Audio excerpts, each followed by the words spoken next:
नमस्कार दोस्तों, जय हिंद, वंदे मातरम। दोस्तों बात करेंगे आपके अपने YouTube चैनल शिक्षा जगत के चैनल राष्ट्रहित में चैनल जायसवाल कोचिंग सेंटर पर। दोस्तों हम बात करेंगे EVS यानी इन्वायरमेंटल स्टडीज की बात करेंगे, पर्यावरण अध्ययन प्रैक्टिस सेट की बात करेंगे। दोस्तों ये आपका 44 नंबर प्रैक्टिस सेट है। आई होप आप हर एक प्रैक्टिस सेट को अटेंड कर रहे होंगे, अच्छे तरीके से कंसेप्ट को समझ रहे होंगे। और इसके पिछले प्रैक्टिस सेट आप लोगों ने नहीं देखा तो इस वीडियो को देखने के बाद आपको आई बटन पे लिंक मिलेगा, आप लोग देख सकते हैं। तो चलिए दोस्तों 30 महत्वपूर्ण प्रश्नों का प्रैक्टिस सेट आपकी शुरू करते हैं। ठीक है, पावर्ड बाय शिक्षा ही प्रकाश है और हर एक प्रश्न कंसेप्ट सिलेबस के अकॉर्डिंग है, क्योंकि यहाँ पर सिलेक्शन सर्वोपरि है। पहला प्रश्न आपके स्क्रीन पर, संयुक्त परिवार को दोस्तों मंजमति प्रदान करने वाले आधार कैसे होते हैं। ठीक है, संयुक्त परिवार जो होते हैं उनको मंजमति जो है प्रदान करने वाले आधार कैसे होते हैं। समान सबक होता है, पितृ पूजा होता है, अधिक संख्या होती है, समान निवास होता है। तो राइट ऑप्शन, सही ऑप्शन क्या हो जाएगा, संयुक्त परिवार को मंजमति प्रदान करने वाले आधार कैसे होते हैं दोस्तों। तो वह आपके ऑप्शन नंबर आप लोग स्क्रीन पर देख पा रहे हैं, 1 2 सही है, 1 4 सही है, 1 2 4 सही है, या 2 3 4 सही है। तो 1 2 4 यानी समान सबक, ठीक है, और समान निवास और पितृ पूजा संयुक्त परिवार को क्या है, यह मंजूरी प्रदान करने वाले आधार होते हैं। राइट ऑप्शन आप कौन सा हो जाएगा दोस्तों, 1 2 4। अगला प्रश्न देख लेते हैं। दूसरा प्रश्न दोस्तों क्या कह रहा है, स्क्रीन पर है, परिवार के विघटन का कारण क्या होता है। दोस्तों हर एक प्रश्न आपके NCERT के अकॉर्डिंग है, क्योंकि यहाँ पर सिलेक्शन सर्वोपरि है। हर एक प्रश्न आपके एग्जाम आपके सिलेबस के अकॉर्डिंग है। दोस्तों एक बार वीडियो को दिल से सभी प्यारे मित्र एक बार लाइक कर देंगे, बहुत बहुत धन्यवाद दोस्तों। अगला प्रश्न, परिवार के विघटन का कारण क्या है। हितों की एकता का भाव, पारिवारिक उद्देश्य की एकता का भाव, यौन इच्छाओं की पूर्ति परिवार के बाहर, या उपयुक्त सभी। तो परिवार के विघटन का कारण क्या है, ठीक है, जो संयुक्त परिवार से, ठीक है, आपका जो एकल परिवार में हो रहा है, तो उसका कारण क्या है। तो राइट ऑप्शन क्या हो जाएगा, स्क्रीन पर ऑप्शन नंबर डी आपका सही हो जाएगा। ये सभी कारण हो जाएंगे, तो ऑप्शन नंबर डी आपका सही हो जाएगा। अब दोस्तों देख लेते हैं अगला प्रश्न। तीसरा प्रश्न क्या दिया गया स्क्रीन पर, हर एक प्रश्न इंपॉर्टेंट है, क्योंकि आप लोगों को पता है यहाँ पर सिलेक्शन सर्वोपरि है। दोस्तों तीसरा प्रश्न क्या कह रहा है, स्क्रीन पर है, ध्यानपूर्वक देखिएगा तीसरे प्रश्न को, कि निम्न में से किस रूप में किसी व्यक्ति की मनोदशा पर पारिवारिक वातावरण का प्रभाव पड़ता है। अब इनमें से यह बताना किस रूप में किसी व्यक्ति की मनोदशा पर पारिवारिक वातावरण का प्रभाव पड़ता है। किस रूप में, शारीरिक विकास के रूप में, चारित्रिक विकास के रूप में, मानसिक विकास के रूप में, या इन सभी के विकास के रूप में पड़ता है। तो किसी व्यक्ति की मनोदशा पर जो है पारिवारिक वातावरण का प्रभाव आपके शारीरिक है, ठीक है, शारीरिक विकास के रूप में भी पड़ता है, चारित्रिक विकास के रूप में भी, मानसिक विकास के रूप में भी पड़ता है। तो उपरोक्त सभी हो जाएगा, क्योंकि आप सभी लोग ज्ञानी है, सर्वज्ञ है, शिक्षक बंधु हैं। आप लोग जानते हैं कि व्यक्ति की मनोदशा पर जो है पारिवारिक वातावरण का प्रभाव पड़ता है, शारीरिक रूप पर भी पड़ता है, चरित्र में भी पड़ता है, और मानसिक। अगर आपका परिवार का वातावरण अच्छा है तो आप शारीरिक रूप से भी स्वस्थ होते हैं, चारित्रिक आपका सही होता है, और मानसिक स्वास्थ्य भी आपका बेहतर होता है। अब देखते हैं दोस्तों फोर्थ नंबर प्रश्न क्या दिया गया स्क्रीन पर है, कि मध्य प्रदेश का राजकीय वन्य प्राणी कौन सा है। या यहाँ पर दिया जा सकता है आपका कि राष्ट्र का आपका राष्ट्रीय प्राणी कौन सा है। भारत का राष्ट्रीय वन्य प्राणी तो सभी लोग जानते हैं बाघ है आपका, ठीक है, लेकिन मध्य प्रदेश का राजकीय वन्य प्राणी कौन सा है। तो मध्य प्रदेश का राजकीय वन्य प्राणी सभी लोग जानते हैं बारहसिंगा है दोस्तों, डी ऑप्शन सही हो जाएगा। अब देखते हैं अगला प्रश्न, कि भारत में स्थापित प्रथम राष्ट्रीय पार्क यानी नेशनल पार्क उत्तराखंड में स्थित है। यह है, ये कौन सा नेशनल पार्क है, यानी भारत में स्थापित ये नेशनल पार्क है, ठीक है, प्रथम राष्ट्रीय पार्क, ठीक है, first national park of Uttarakhand में जो है आपका।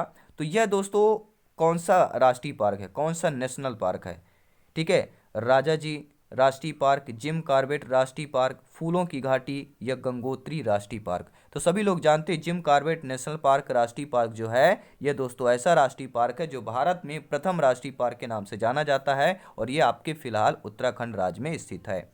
अब देखते हैं दोस्तों अगला प्रश्न क्या कह रहा है।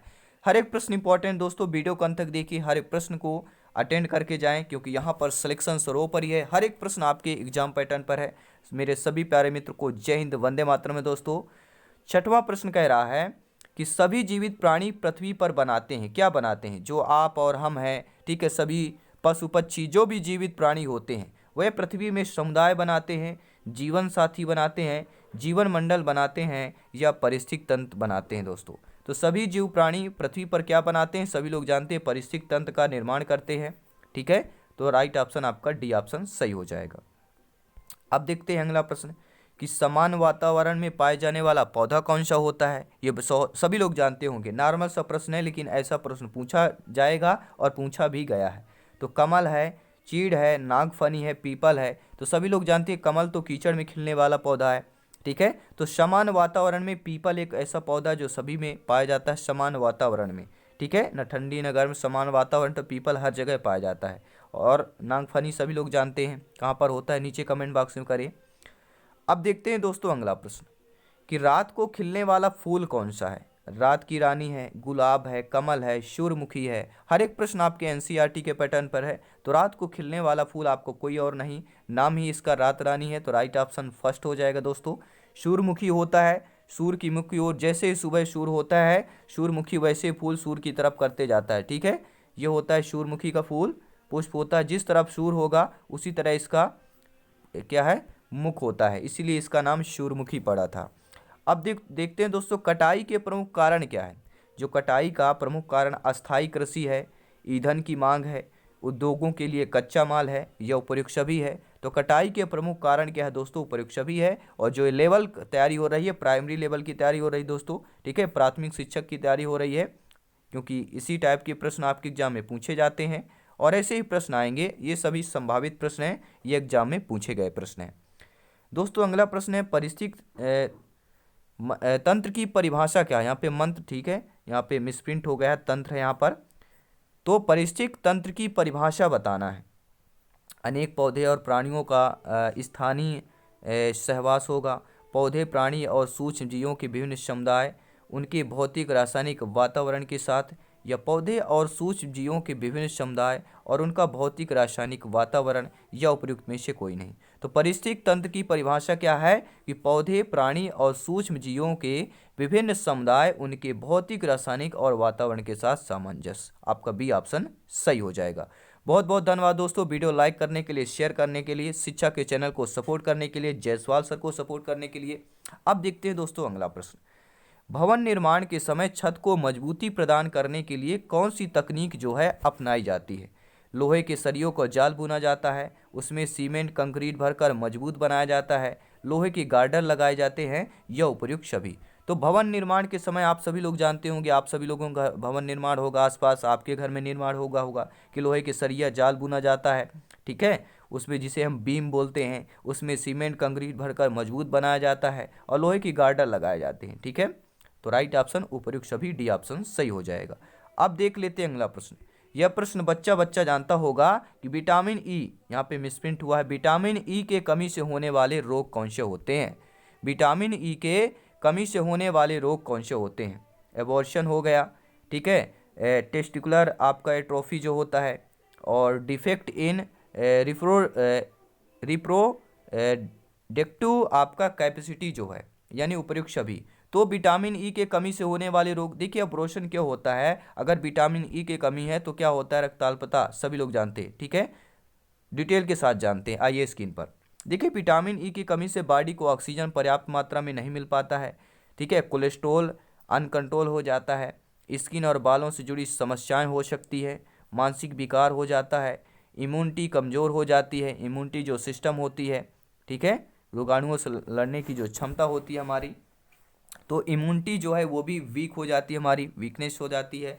तो देखिए, और यहाँ पे जो आपका दिया गया है एब्रोशन के लिए, तो एब्रोशन इसलिए होता है क्योंकि विटामिन ई की अगर कमी होगी तो इसका ज़्यादा होता है। अगर विटामिन ई भरपूर मात्रा में है तो इसके जो मात्रा है एब्रोशन की क्या है, कम हो जाती है, इसलिए ये रोग आपका विटामिन ए के कमी से लक्षण माने जाते हैं।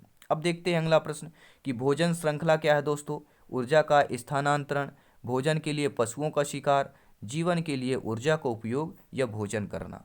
तो भोजन श्रृंखला क्या है, भोजन श्रृंखला क्या है दोस्तों, एक दूसरे की ऊर्जा को स्थानांतरण करना, हमारा ऊर्जा दूसरे को, दूसरे ऊर्जा तीसरा, यही तो भोजन श्रृंखला है, खाद्य श्रृंखला यही है आपकी। ठीक है, तो प्राथमिक जो उत्पादक होता है फिर उसको प्राथमिक उपभोक्ता लेता है, फिर प्राथमिक उपभोक्ता का फिर क्या लेता है उत्पादक बन के वह दूसरा फिर उसका लेता है, द्वितीयक उपभोक्ता कहलाता है। तो भोजन श्रृंखला क्या है? भोजन श्रृंखला दोस्तों एक ऊर्जा का स्थानांतरण है, यानी पहला ऑप्शन सही हो जाएगा। क्योंकि किसी भी प्राकृतिक समुदाय में पाए जाने वाला जीवधारियों का क्रम जिसके माध्यम से ऊर्जा का स्थानांतरण होता है, पौधे से शुरू होने वाले इस क्रम में प्रत्येक जीव अपने से पहले जीव पर भोजन या ऊर्जा के लिए निर्भर रहते हैं, अपने से पहले जीव पर। ठीक है, जो टिड्डा वगैरह ये होते हैं वो पेड़ पौधे हरे पत्तियों पर निर्भर रहते हैं। ठीक है, तो प्राथमिक उत्पादक क्या होता है? पेड़ पौधे हो गए। ठीक है, प्राथमिक उपभोक्ता कौन होते हैं? टिड्डे वगैरह हो गए जो हरे पत्ते उत्ते वगैरह खाते हैं, ये प्राथमिक उपभोक्ता कहलाते हैं। ठीक है, और एक जीव से दूसरे जीव में आहार जो है ऊर्जा के स्थानांतरण की श्रृंखला है आपकी खाद्य श्रृंखला।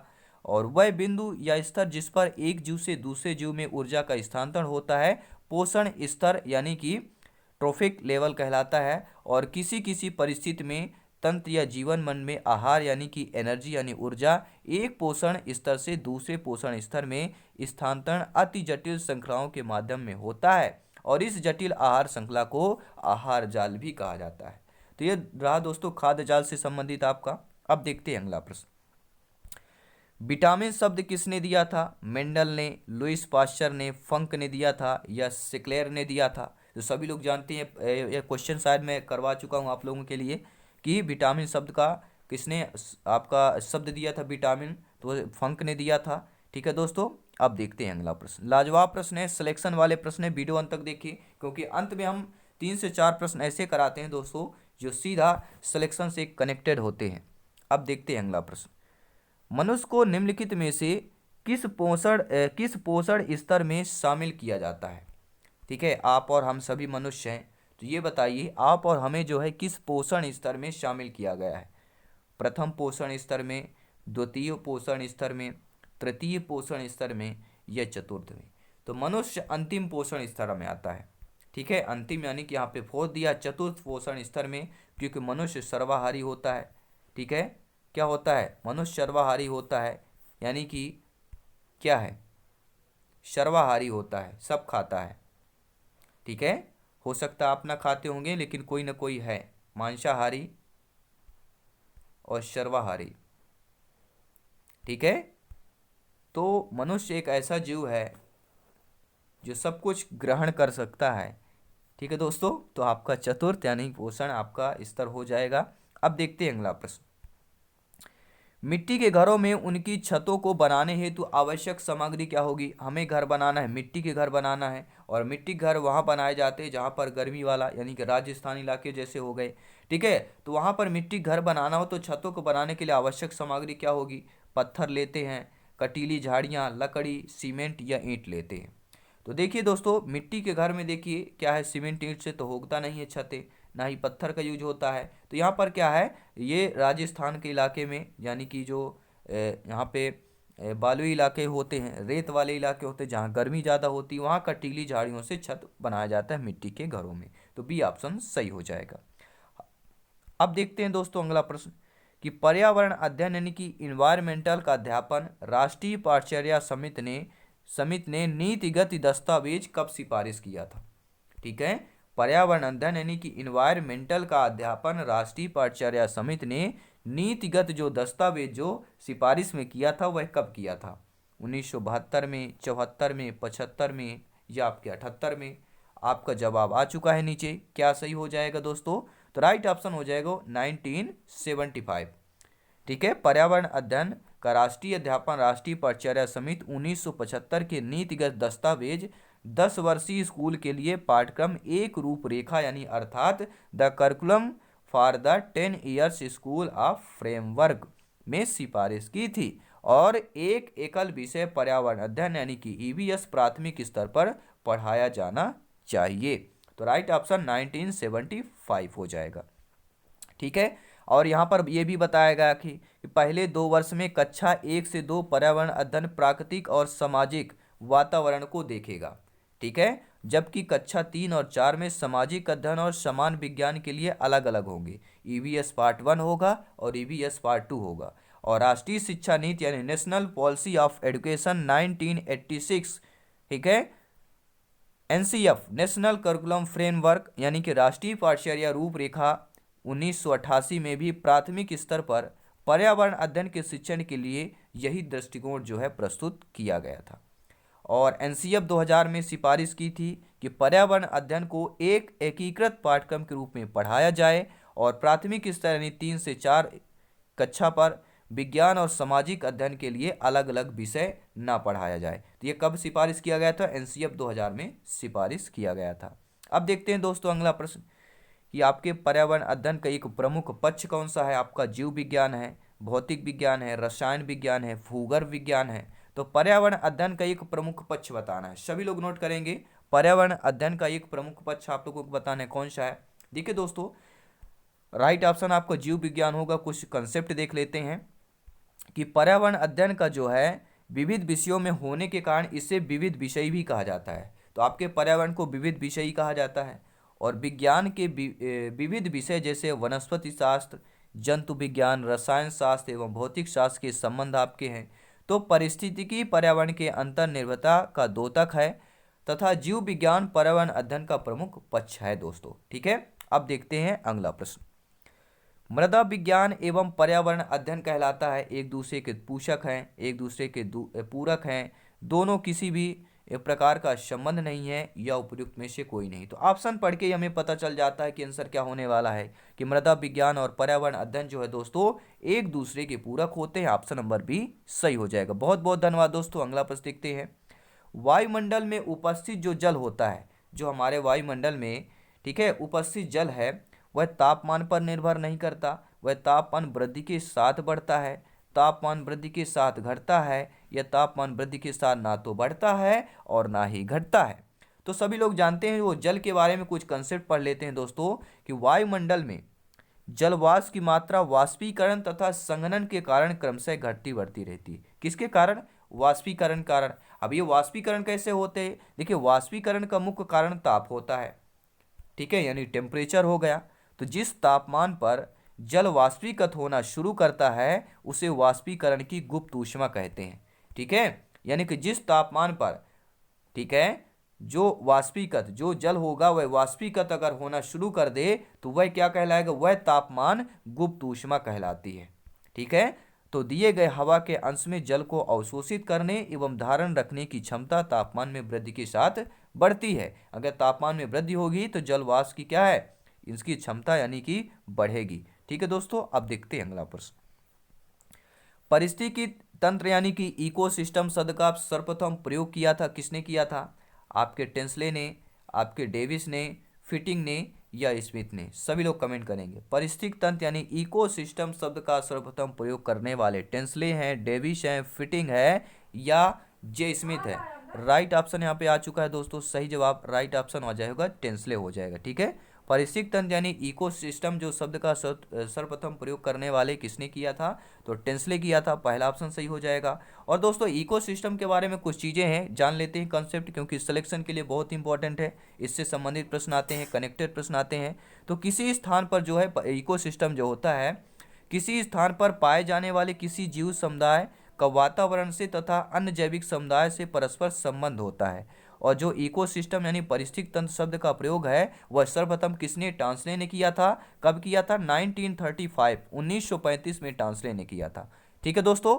बहुत बहुत धन्यवाद वीडियो लाइक करने के लिए, सपोर्ट करने के लिए शिक्षा जगत के चैनल को। सभी मित्रों को नमन है। जय हिंद दोस्तों। अगला प्रश्न देख लेते हैं। देखिए, चिपको आंदोलन जो है उत्तराखंड के किस जिले से मूलतः प्रारंभ हुआ था? देखिए, अधिकतर बच्चे जानते हैं, अधिकतर मेरे प्यारे भाई बहन शिक्षक बंधु ये क्वेश्चन को जानते हैं, 80% लोग जानते हैं, लेकिन रिपीट करते हैं। रिपीट होता है दोस्तों क्योंकि आपका प्रैक्टिस सेट है, ठीक है। हमें पुराने क्वेश्चन भी रिपीट करना होता है क्योंकि यहाँ से प्रश्न आते हैं। चिपको आंदोलन से प्रश्न 1-2 प्रश्न आते ही आते हैं, आपको पता है लोग, क्योंकि आप लोग ज्ञानी हैं, अनुभवी हैं, आप सब कुछ जानते हैं, ठीक है। तो इस प्रश्न का पहले जवाब जान लेते हैं कि चिपको आंदोलन उत्तराखंड के किस जिले से मूलतः प्रारंभ हुआ था? तो चमोली जिले से, ठीक है, चमोली डिस्ट्रिक्ट से प्रारंभ हुआ था। राइट ऑप्शन आपका बी हो जाएगा। और अगला प्रश्न देख लेते हैं कि प्रकृति में ऊर्जा का मुख्य स्रोत क्या है दोस्तों? जी हाँ, जो हमारी प्रकृति है, कल्चर है, उसमें ऊर्जा का मुख्य स्रोत क्या है? उत्पादक है, प्राथमिक उपभोक्ता है, द्वितीयक उपभोक्ता है या शूर होगा? शन की बात कर रहे हैं, शन आप सरदार की बात कर रहे हैं। तो प्रकृति में ऊर्जा का जो मुख्य स्रोत होता है वह शन होता है, शूर होता है, सभी लोग जानते हैं प्यारे मित्र। अब देखते हैं अगला प्रश्न कि वैज्ञानिकों के अनुसार जो है 50 वर्षों में पृथ्वी के औसत तापमान में कितनी वृद्धि हुई है? सभी लोग कमेंट करेंगे आपका अपना अपना जवाब और अंत में बताना 30 में से कितना स्कोर है। तो वैज्ञानिकों के अनुसार गत 50 वर्षों में पृथ्वी के औसत तापमान में वृद्धि हुई है 1 degree, 5 degree Celsius, 7 degree Celsius या आपका 6 डिग्री सेल्सियस। तो सभी लोग कमेंट करेंगे। किसी का 1 आ रहा है, किसी का 5 आ रहा है, किसी का 6 आ रहा है, किसी का 7 आ रहा है, लेकिन जिन्होंने सही जवाब दिया दोस्तों वह है फर्स्ट ऑप्शन। क्योंकि दोस्तों यदि दुनिया भर में औद्योगिक गतिविधियों यूं ही चलती रही, ध्यान दीजिएगा, यदि दुनिया भर में वर्ल्ड में औद्योगिक जो आपके औद्योगिक गतिविधियां हैं अगर यूं ही चलती रही तो आने वाले 100 से 50 वर्षों में पृथ्वी के तापमान में 2 से 4 डिग्री सेल्सियस का इजाफा हो जाएगा। ये ध्यान दीजिएगा, ठीक है। तो यह इजाफा 4 डिग्री सेल्सियस से अधिक भी हो सकता है। कब होगा? 100 से 50 वर्षों में, ठीक है। लेकिन वर्तमान में आपका क्या हो जाएगा? पहला ऑप्शन सही हो जाएगा। अब देखते हैं दोस्तों अगला प्रश्न कि पर्यावरण संरक्षण अधिनियम पारित किया गया था 1974 में, 84 में, 93 में या 2007? तो दोस्तों यहाँ पे सही जवाब आ चुका है कि पर्यावरण संरक्षण अधिनियम पारित किया गया था। कब पारित किया गया था? तो इसमें से कोई आपका ऑप्शन सही नहीं दिया गया है क्योंकि 1986 में पारित किया गया था, ठीक है। कब पारित किया गया था? 1986 में पर्यावरण संरक्षण अधिनियम पारित किया गया था और सभी लोग जानते हैं, तो यहाँ पर कोई भी ऑप्शन आपका सही नहीं होगा। अगला प्रश्न देख लेते हैं। मोटर वाहनों से निकलने वाली निम्नलिखित में से कौन सी एक मुख्य गैस प्रदूषक गैस है? कार्बन डाइऑक्साइड यानी CO2, कार्बन मोनोऑक्साइड यानी CO, मास गैस, नाइट्रस ऑक्साइड यानी कि N2O। तो मोटर वाहनों से निकलने वाली जो एक मुख्य प्रदूषक गैस है वह आपकी CO होती है, कार्बन मोनोऑक्साइड होती है, यानी आपका बी ऑप्शन सही हो जाएगा।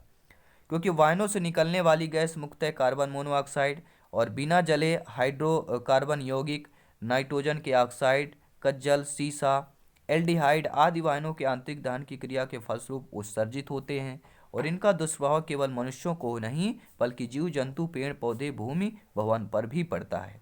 अब देखते हैं अगला प्रश्न कि हमारे जीवन का आधार क्या है? दोस्तों जो आपका और हमारा जीवन है इसका आधार क्या है? पर्यावरण है, मानव भूगोल है, भौतिक भूगोल है या उपयुक्त में से कोई नहीं? तो दोस्तों हमारे जीवन का आधार देखिए कौन है।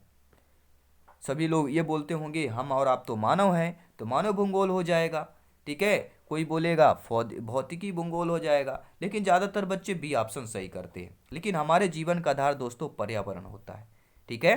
वृक्ष हमारे जीवन के आधार होते हैं और वृक्ष हमारे पर्यावरण पर आते हैं।